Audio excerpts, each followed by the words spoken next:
It's great to have you with me today on Paint a Beautiful Picture. This is episode number 255, Teaching High Functionality. I once sat with a grandmother who has three of her grandchildren that she's raising, and I talked to her about this, about teaching her grandsons a higher level of functionality than she had taught to her own children. Because the reason she has her grandchildren is her daughter's a drug addict and she ran off with this drug dealer and got pregnant another time. And oh my word, just so much going on in that family.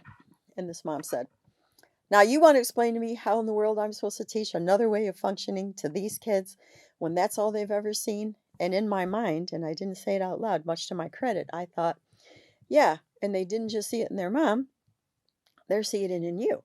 I mean, we're into the third generation of this level of it, and I'm trying to help you do this differently, and you still want to have this blame it on your daughter thing. Okay, did you just notice that? That's pretty dysfunctional right there. Rather than take responsibility that I'm the mom and this is what I taught my kid, and this is what my kid is teaching her kids instead. Well, if my daughter just blah, blah, blah, blah, blah. Wow. Yeah, sometimes it's so much easier to see it in someone else's life than our own.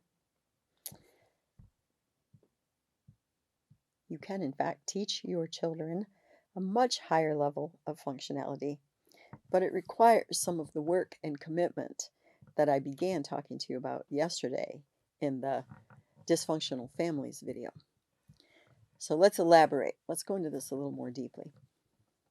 You look at your mom and dad, and it's very easy, usually, for most human beings, by the time they're in their 30s, to know what their mom and dad did that was wrong, or continue to do that is wrong. It's often very challenging to acknowledge to ourselves that we actually caught some of that, and it's some of the ways that we do things. Because usually the thing that drives us craziest in the other person is that which is in ourselves. As teenagers and even sometimes young adults in our 20s will say, "My mom and dad, blah, blah, blah, blah, blah, fill in the blank, and I'm never gonna, blah, blah, blah, blah, fill in the blank." Unbeknownst to us, those seeds were planted deep into our lives, and they're very likely to produce a crop at some point in our own lives personally. I'm sorry, it's just the way things are with human beings. So we need to get real with ourselves and say, yep, I really have this problem, and it looks a lot like my mom, and it sounds a lot like my dad. I mean, if you're somewhere in your 40s or 50s, I know if you haven't said it out loud, you've thought it in your mind, "Oh man, I just heard my mom come straight out of my mouth." Or, "Woo, I just heard my dad talking, but my lips were moving." Yes, all of us experience that phenomenon. We learn what was lived in front of us. The reason it's a big deal is now you're the dad, now you're the mom, and your kids are learning what you're living out in front of them. Take that seriously. If you didn't like it in your mom and dad, you're going to hate it in your kid. This I know. So that means you have to do something differently. And you can. As we talked about yesterday, you need to get real with yourself. You need to admit the parts that you got from your family of origin that you just don't love and that need to have some kind of action taken so that they can become different. You really do. Bury your head in the sand, say, "That's not how I am. That's nothing like me. I've never been like that." You can't change. You cannot change what you cannot see and will not admit. So get some courage, look your face in the mirror, and say, "Yeah, dude, that's exactly what you're like. And it ain't pretty. So what are we going to do about this?" Well, thank God. Now you ask the right question, you can start making some progress, okay? Again, if you came from a horribly dysfunctional family, you might have 5 or 6 or 10 things you got to work on.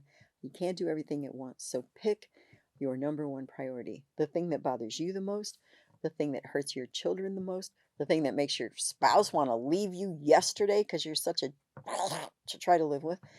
Yeah, figure out what that thing is and start working on that. I don't care if that means you read articles on the internet, you watch somebody on YouTube who's an expert, which I got to tell you, I have some issues with that because there are a lot of experts out there saying a lot of stuff that isn't good or healthy. So be careful. Don't go with some quack. Ideally, though, find someone you can sit down with face to face. Maybe it's your best friend. They say, man, you really got to get a hold of your temper. Dude, you were spending like most of your cash getting wasted on Friday night. Honey, this running around on your husband thing is stupid and it's going to tear your world to bits. I mean, someone who cares about you and can get real with you. If you don't have someone in that world, you better get somebody. Get a pastor, go to a counselor, go to a therapist, go to your great aunt who's 76 and lived a whole lot of life and can hear it without being judgmental and critical. Do something somewhere to get somebody to listen to you and talk it through and say, man, I did this the other day and that was stupid and I didn't mean it and I know better and here I am doing it. And them say to you, well, man, how are you going to quit this stuff? Because you can't afford to keep doing this. I don't know. Well, we better find some answers and help them help you. You can really do that. You can state the truth to someone who cares about you enough to kick you in the seat of the pants when you need it, hold your hand when you need it, put their arm around you when you need it. I mean, we all need different things at different times, but we need some support. So get yourself some. Get real with yourself. Get some support. Then, oh, this is a hard one. Be gracious with yourself because you are not going to get this down in a couple days.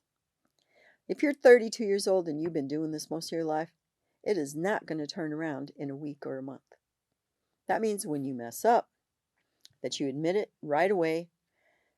Oh man, I can't believe I'm standing here again. I did this same stupid thing another time, but I have made progress. I am working on it. I, I, I'm sorry I messed up. I don't intend to keep messing up and making excuses, but I'm going to get past this. You've got to give some grace to yourself. And it is tough to do. You've got to allow the process to unfold and know that it's going to take some time. There are going to be some failures involved. You're going to fall down occasionally before you learn how to even walk very well. You're going to stumble and trip. Be gracious to yourself in the process and mark milestones. So 2 months go by. You haven't hauled off and slapped your kid. You haven't cussed and called him anything. Whew, you know what? Go do something. I don't care if you take the kids out to McDonald's or you go to the arcade or you go roller skating or you go ice skating or you go skydiving, whatever. Mark that milestone and say, I am so proud of you. This is awesome progress. This is so good. I couldn't even have pictured this a while back. And look how far you've come. Really mark those milestones. Just like if you would do that for a kid so that they understand how important it is, sometimes we have to be our own caregiver. We have to take good care of ourselves and acknowledge to ourselves, good job, that was great. I'm really proud of you. I acknowledge that you are doing well. I'm giving you recognition for a job well done. That is teaching yourself and your children the value of higher functionality. Even when you get to be older, like getting close to 70, you will still be working on some stuff. At least I certainly hope you will. None of us ever arrive. We're not perfect and we're not like so awesome. There's just nothing more I can learn. I hope that you develop this real courageous, kind of adventuresome attitude about life and about yourself, that you're going to continue to be the best possible version of yourself that you can be. And that means for the rest of your life, endlessly, there will be things that you will be working on, that you will be improving about, that you will get stronger in, that you will gain greater mastery of, that you'll have more control over. And so it really is possible to teach higher functionality to your children. And again, one of the main ways to do that is by example. But then don't be afraid to explain this process to them. And when they're working on something, to also give them grace when they stumble and mark those milestones and celebrate the things that they're doing better at. I hope this has been a lot of help for you. Please be sure and leave me a suggestion, a comment, a thumbs up, a question. I would love to hear from you. Thank you for joining me today on Paint a Beautiful Picture. You may find additional information on our paintabeautifulpicture.com website. Additionally, you may watch me on Rumble, and you may also listen to a podcast on Buzzsprout or Spreaker, all under the name Paint a Beautiful Picture. If you like this video, please give me a thumbs up. You may subscribe, and if you are interested in receiving notifications, please hit the notifications button.